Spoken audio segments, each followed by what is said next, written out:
Good morning, ladies and gentlemen. Thank you so much for joining us. Can everyone hear me okay?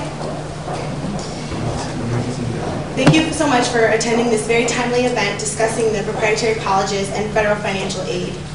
These issues have recently received a lot of attention and coverage in the media.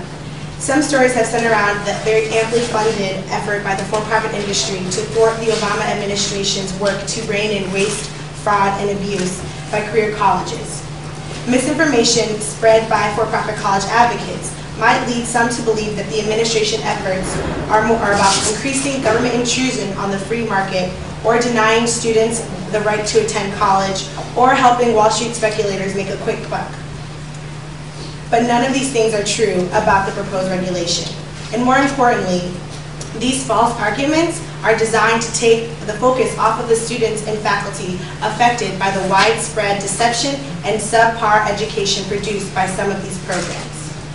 The goal of today's event is to shift attention back to the people who are directly affected by what goes on at some for-profit institutions. You will hear personal testimony from a former student and former employee of a for-profit college. Their experiences are all too common among everyday Americans. You will also hear from representatives of students and educators, and hopefully some members of Congress. We know that there are a number of votes going on right now, and so Representative Waters and Representative Gwen Moore, who wanted to attend this event, may not be able to join us, but we're crossing our fingers for the timing to work out. But these folks are all here because they know that action must be taken to prevent more horror stories like the ones that will be shared by our speakers today. Their stories are all about experiences at ITT Technical Institute, but their experiences are reflected in many of the stories and experiences that we've heard from young people, from mothers, from employees across the country at for-profit colleges and universities.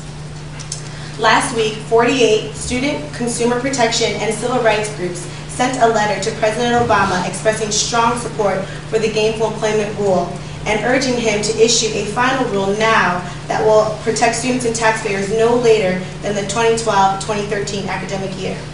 On behalf of these groups, many of whom have representatives here today, including the NAACP, National Council of La Raza, the Leadership Council on Civil and Human Rights, and the Consumers Union, I'd like to share a portion of the letter with you now. Numerous investigations have revealed pervasive abuses by some career education programs, deceptive and aggressive recruiting of students, inflated job placement rates, and false reporting to authorities, overstatement of a program's value and understatement of its high cost, and dismal completion rates. Too many of these programs are preying on low-income students, minority students, and veterans who are seeking to further their education and, by doing so, enhance their employment opportunities. The proposed Gainful Employment rule implements requirements set by Congress and advances a common sense principle. Federal financial aid shouldn't go to career education programs that consistently leave students buried in debt they cannot repay. The subprime mortgage debacle and the ensuing financial crisis taught our country a hard lesson about letting such abuses run rampant. You have the opportunity right now to make the right decision for our students and our economy by strengthening and finalizing this common sense rule. We will support you every step of the way. Now let me just summarize the main points of this letter. In a time of tightening federal budgets, federal aid should go directed to programs that help students learn and succeed in the economy, not programs that ruin students' lives. Congress is debating these very issues as we speak. Some members have proposed a dangerous amendment to the continuing resolution that would strike any funding to enforce the proposed Gainful Employment rule. To be clear, the proposed rule simply enforces current laws that require that career education programs, like many offered at for-profit colleges, prepare students for gainful employment. These regulations ask two very important questions. One, is the program bearing students in overwhelming debt? And two, is it training students to earn a living? Programs that do not meet this minimal standard should not receive taxpayer support. Given recent information on the percentage of student loan defaults at for-profit colleges, it stands to reason that conservative members of Congress looking to trim wasteful spending would want to prevent our precious student aid dollars from going to programs that have proven to be inadequate at preparing students to pay back taxpayer investments. The amendment will require Washington to turn a blind eye to documented waste, fraud, and abuse. We strongly oppose this amendment and hope that members of both parties will stand up to protect students and taxpayers and vote no on the Klein, Fox, Hastings, McCarthy amendment. I want to give our guests who have traveled here to share their stories a chance to speak, but I first want to turn it over to Lindsay McCluskey, the president of the United States Student Association. Thank you for being here, Lindsay. Thank you, Angela, and thanks so much for Campus Progress and all of the other advocacy groups who have done so much work on this important issue and are here today, which truly, like Angela said, is the most timely event possible for today as the amendment will be voted on. Again, my name is Lindsay McCluskey, and I'm the president of the United States Student Association. USSA represents over 4 million students on college campuses across the country. The students that we represent care deeply about this issue of gainful employment, particularly because we feel as though the abuses of the for-profit college industry are a gross disservice to students and working families and must be more tightly regulated by the Department of Education. The disservice to students who attend for-profits is clear. More than 1 in 5 students who take out a loan to go to for-profit colleges default on that loan within 3 years of graduating. And this is clearly not the fault of the individual student. It's a huge systemic problem, and it's a broken system, and it needs to be fixed. And we need to, as students, rely on our elected leadership to fix these kinds of problems and fix systems that aren't working in our education system.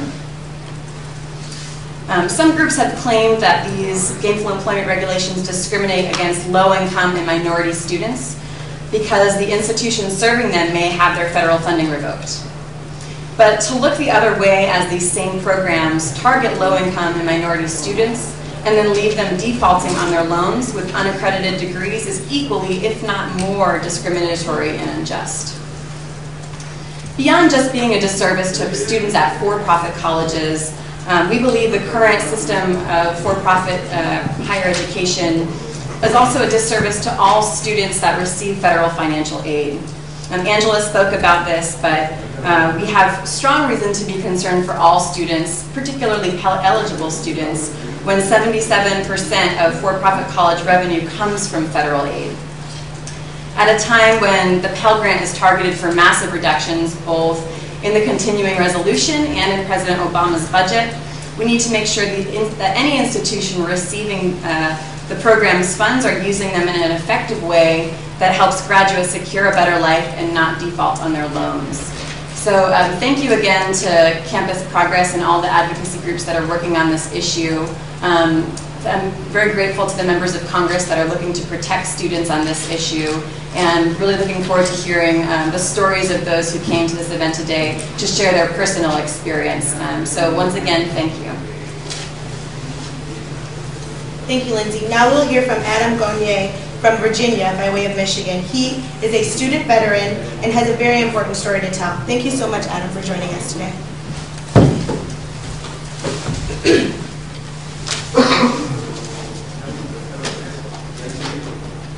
Good morning. Immediately after high school, I joined the U.S. Navy as an aircraft electrician. I spent most of my career working on F-18s in Virginia Beach and did one overseas deployment on board the USS Theodore Roosevelt. Like many young service members, I had aspirations of higher education and was depending on the GI Bill to pay for it. While in the service, my interests began to shift from electronics to information technology, and I saw the commercials on TV and radio from ITT Tech advertising their computer networking security program. I believed that the best way to grow in a new career was to break from active duty military and attend college as a full-time student. I immediately noticed a difference with ITT Tech as compared to other education institutions. Other colleges I had contacted would do little more than invite me to open campus days or send me brochures. ITT Tech, however, actively pursued me as soon as I had expressed any interest. Minutes after I filled out an online form, a recruiter called me. He then called me every day, telling me it was more urgent for me to sign up. I also noticed that the entrance exam for ITT Tech was ludicrously easy as compared to another institution I was considering. In the end, it was my recruiter's insistence that national accreditation was superior to regional accreditation that convinced me to go with ITT. The financial aid administrators at ITT Tech seemed very skilled in finding funds for my education, including grants and scholarships, and even completed the paperwork for my GI Bill benefits. Unfortunately, the bill started to come. The ink on the paperwork had hardly dried before I was required to pay the school $800 out of pocket. I would later learn that ITT was making more money off my attendance than I was even aware of. My cost for a year and a half of enrollment was over $36,000. I received $19,000 in federal loans, $7,000 from the Pell Grant, $250 a month for military scholarship, and of course $1,300 a month for my GI Bill benefits. The expensive tuition did not seem to go towards quality education, however. I saw very little of the school's income go to staff or equipment. Some of my instructors were very passionate about their fields and would go the extra mile providing value to my education, although some had to compensate for the school's extremely slow network and outdated equipment by bringing software from home. However, the majority of teachers seemed less than concerned with the quality of education. On one occasion, I came to suspect that one of my instructors was not actually grading my homework. I confirmed the suspicion by placing notes in my reports and projects, inviting the reader to confirm that they were in fact reading what I wrote. Without fail, if I turned in anything with my name spelled correctly, I was guaranteed an A+. What little I did learn from my time at ITT Technical Institute, I learned by buying my own books and doing my own online research. Not only was the school in the habit of issuing textbooks for the wrong operating system that we were required to learn, but much of the software I used at the school was actually pirated. I was dropped from ITT Tech due to administrative ineptitude. I needed to go on a business trip for my employer, and prior to the trip I notified every instructor of the exact dates I would be gone. I also had a representative from my company personally contact the chairman of the IT department at ITT Tech. This chairman made a miscalculation in determining how the absence would stack with the school's attendance policy. The result was that upon my return, I discovered that I was no longer a student at ITT Tech. And the school, which was so eager to enroll me, was not interested in retaining me. I asked everyone I could, including the dean of the Norfolk campus, and was told that there was nothing they could do, but I was free to re-enroll next year. I decided that it would be important to protect myself financially from the school. I had financial aid personnel prepare transcripts on the day I was dropped to show how much I owed the school or how much they owed me. That was when I was shocked to discover just how much money ITT had made off of me. My financial dealings with the school amounted to $36,000, and the transcript revealed that the school had overcharged me by $1,300 in the last month. As an additional blow, within 2 months of leaving ITT Tech, they sent me a bill for $2,000 and a transcript that showed clear signs that it was altered in a way specifically to make my positive balance disappear and create a negative balance. I called the institution and revealed that I had saved copies of my financial transcripts on the day I was dropped.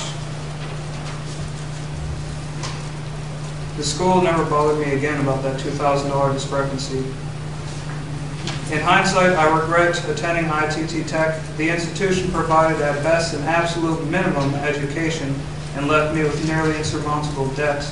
Even worse, ITT Tech took taxpayer money in the form of grants and my entire GI Bill, amounting to a net loss on all tax-paying Americans. In these times marked by budget crisis, it is paramount that an investment is made in ensuring that educational institutions that benefit from any type of taxpayer money provide genuine value to educating their students. When more people are educated, our national wealth increases, not only in homegrown innovation and talent, but earning power and therefore tax revenue. Regulating these for-profit schools is therefore the fiscally conservative thing to do. Thank you. Thank you so much, Adam. Now we'll hear from Rashida Smallwood. She's a former student aid administrator, also from an ITT Tech in Texas. She's also a mother of two. Thank you so much, Rashida, for traveling to see us. Good morning, everyone. As she stated, I worked as a financial aid administrator for about 6 years. I valued my job and cherished the opportunity to help students, the military students as well as the veterans, access an education. I worked at the University of Phoenix branch for about 4 years and was satisfied with my work. However, when I relocated to the ITT branch in DeSoto, Texas, I realized that many for-profit schools are systematically committing fraud while students and the federal government bear the burden. At ITT, I saw just how far some profit schools will go to obtain as much federal student aid money as possible. I started on the 4th of January, and by September of 2010, I was no longer employed with the company. My director of finance was instructing the dependent students to produce a fraudulent letter stating that they were either homeless or had no idea where their parents were. By doing this, ITT would not have to use the parents' information for the Parent Plus loan. Also, the school could classify the student as an independent student, and they could receive the maximum award amount of Pell subsidized and unsubsidized funds. The monies go 100% to ITT. None of the monies are distributed to the students at any time.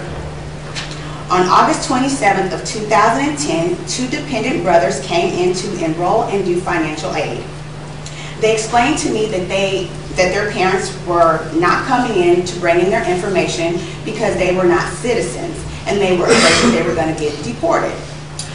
I instructed the students that I would not be able to conduct their financial aid appointment. Of course, they didn't like that, so they told the representative. The representative went and got the director, and the director instructed me to conduct the appointments, to change up the FAFSA applications, to make one student appear to be the parent of another student and put another student in a totally separate house. By doing this, both of them were independent and both of them received the full award of the loans. I was deeply disturbed by these practices but was forced to take action when my director used my employee information to log on a student and complete a FAFSA application after I refused to do so. I filed a complaint with the ITT corporate office and was told that an investigation would be conducted and to not return to work until I have been contacted by the corporate office. That was as of August the 27th of 2010. I learned that the investigation was closed the very next day and that no action has been taken to remove the offending director from her position. However, I am currently out of a job. They have blocked me from receiving my unemployment, all because I just wanted to do what was right.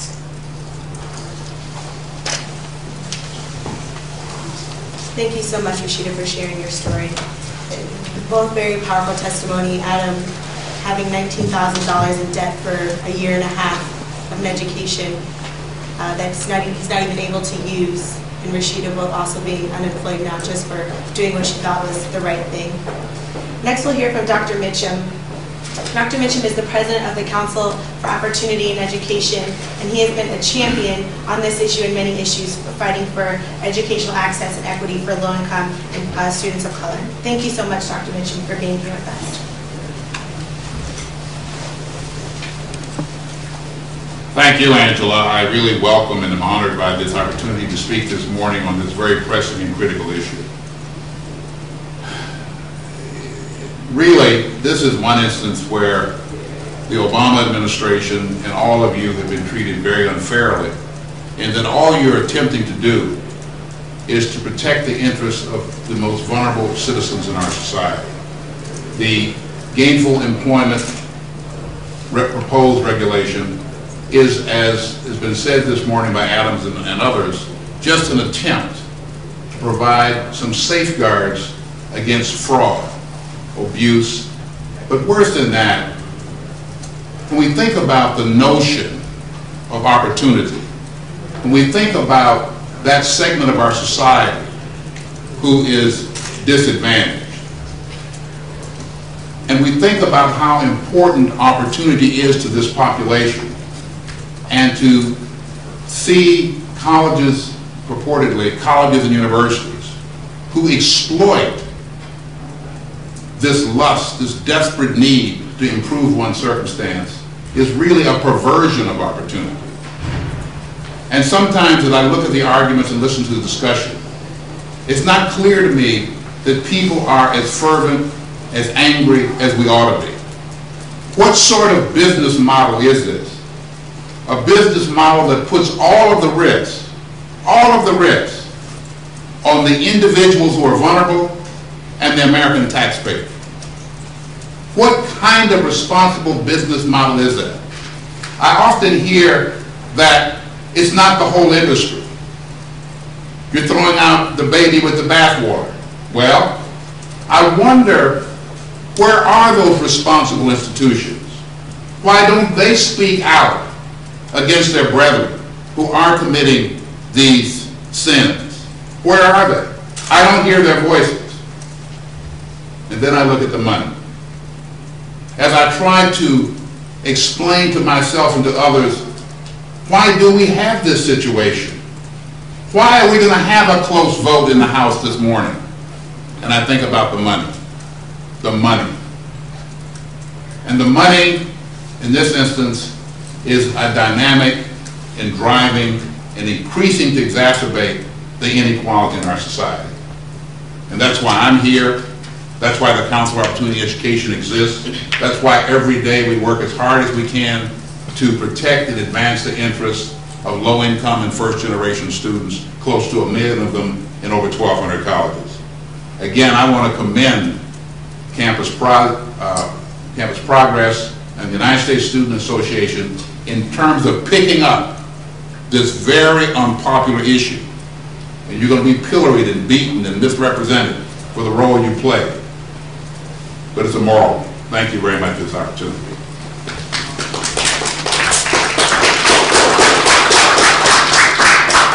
Thank you very much, Dr. Mitchum. So, as you can see, the votes are still happening, and so Congresswoman Maxine Waters and Congresswoman Whitmore will not be able to join us this morning. But we do have a few minutes to take questions from anyone in the audience for either of our speakers, or for Lindsay, myself, or Dr. Mitchum, if he's available to answer some questions. Yes? Hi, I'm Erica Adams with the Campaign for College Affordability. I'm just curious, either way the amendment goes today, I mean, obviously we've been focusing all of our efforts on making sure that the vote goes our way, but what are the consequences and what are the next steps, you know, if we lose the Gainful Employment Amendment, or, well, we want to lose the directly, but, you know, what are the outcomes on both sides?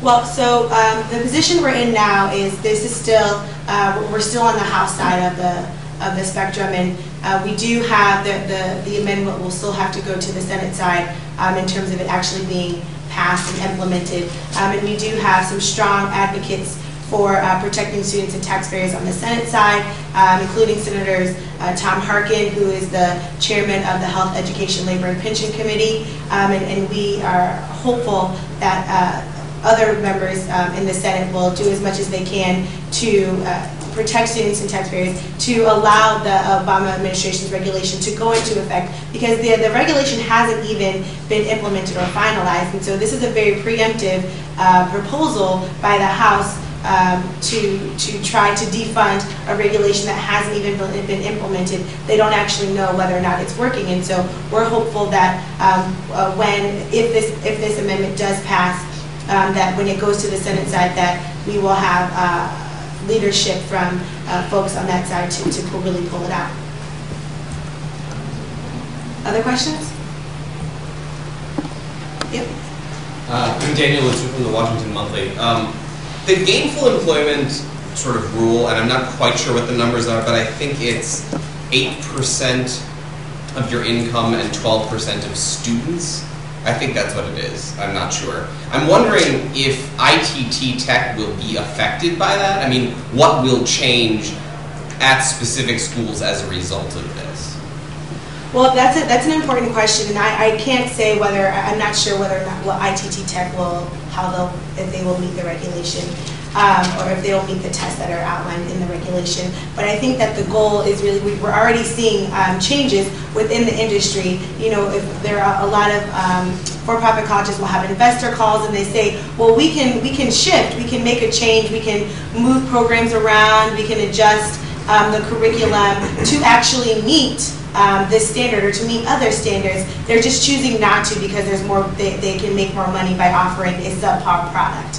It seems to me, and so we don't know what I don't know what ITT Tech will, how they'll fare under the proposed regulation, but I do know that the goal is really not to necessarily immediately pull Title IV aid eligibility from programs, but to give programs an incentive to actually offer a quality product. Right now, the incentive is to do whatever you can to offer the lowest cost product. And that often is a low-quality product, to be frank. And so what the Obama administration is trying to do with the Gainful Employment regulation is to incentivize positive and quality work and quality programs from these for-profit colleges. Yes? Question on the amendment and then another follow-up. Have any of the amendments been proposed to block the enactment of the regulations, not just the funding to enforce the regulations once they get enacted? I'm not sure, I'm not positive. Pauline Abernathy from TICAS is nodding yes that they have been proposed. The amendment would block issuing the final regulation and enforcing some of the regulations that were already issued that are just common sense disclosures around completion rates, placement rates, and debt levels. So it's both. And then the other question was, I know that there were some cowardly forces going after campus progress, sending signers of a TICAS letter that we signed on to. Some semi-threatening emails, and I'm just wondering if there's been any progress on finding out who that was and who was behind that, because it was really ridiculous. Yeah, we are trying to focus our attention on supporting the students and the faculty and trying to look away from attacks and threats and misrepresentation of campus progress and the work that we're doing. I know that some folks are doing some investigating and trying to figure out the source of those emails. Hopefully that some information will turn up, but fortunately at Campus Progress we have some pretty thick skin, and we feel that when we get attacked like that, that's because we're doing the right thing, and so we're going to keep doing that kind of work. Are there other questions?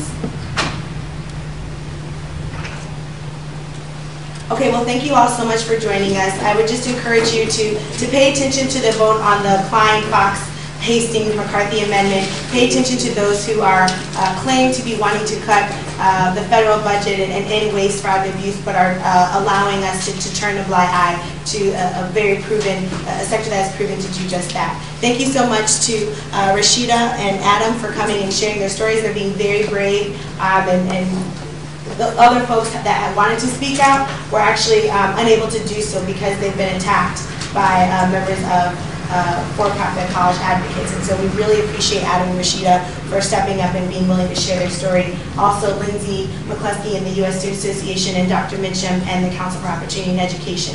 Thank you all so much.